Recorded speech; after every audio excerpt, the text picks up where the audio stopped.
Ay, sir, magandang hapon po. Kay Ma'am Dayan po. Ano po? Pwede po kayo makausap si Ma'am Dayan? Kay Ma'am Dayan Encarnacion po. Ma'am, meron lang po ma'am kaming ipapareceive po. Kay Ma'am Dayan Encarnacion.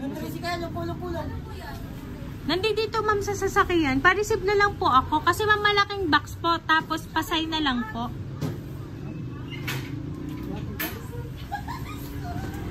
Sige po, pakisamahan na lang po si ma'am. Ano po, kasi hindi po ito kaya ni ma'am.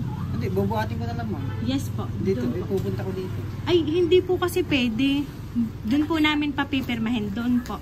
Sa sasakyan. Ma'am, dito na lang po ma'am. Ito ma'am. O-open ko lang po.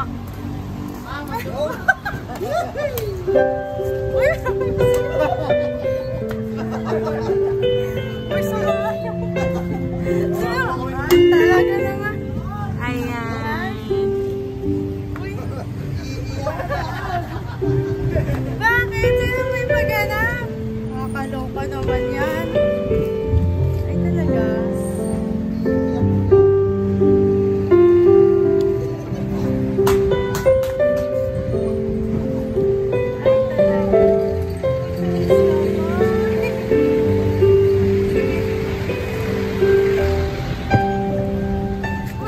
Ayan, so Ma'am Dayan, dahil Hearts Day po today, meron po kumontak sa amin para maipahatid po ang sorpresang ito para po sa inyo.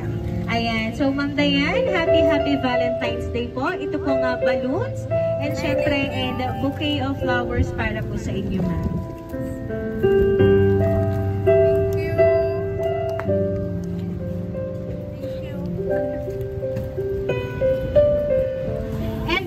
Babasahin ko lang po yung message para po sa inyo.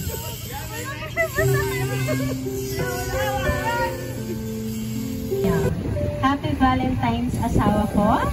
Salamat sa pagiging mabuting asawa.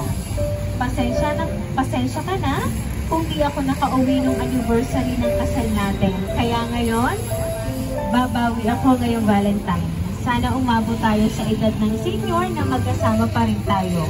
Basta panatilihin natin na ang Diyos na sentro ng ating relasyon. Konting tiis na lang, darating din ang panahon na hindi ko na kailangang lumayo para sa mga pangarap natin.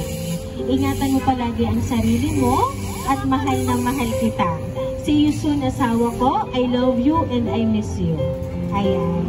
Ang sorpresa po niyan ay mula po kay Sir John Russell sa inyo pong asawa. So anyway ma'am, dahil kahit malayo po si Sir, gumawa pa rin po siya ng paraan para kayo po ay maging masaya ngayon pong Valentine's Day.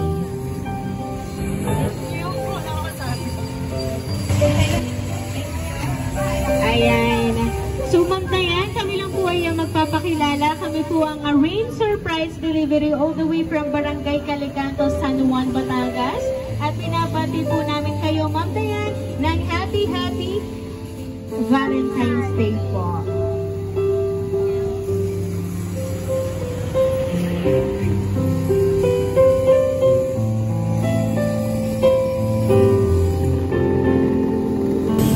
Ayan, so Ma'am Dayan, meron pa rin pong ipinahabol si Sir na gift para po sa inyo. Na kahit malayo po si Sir, ay ito na lang muna siya.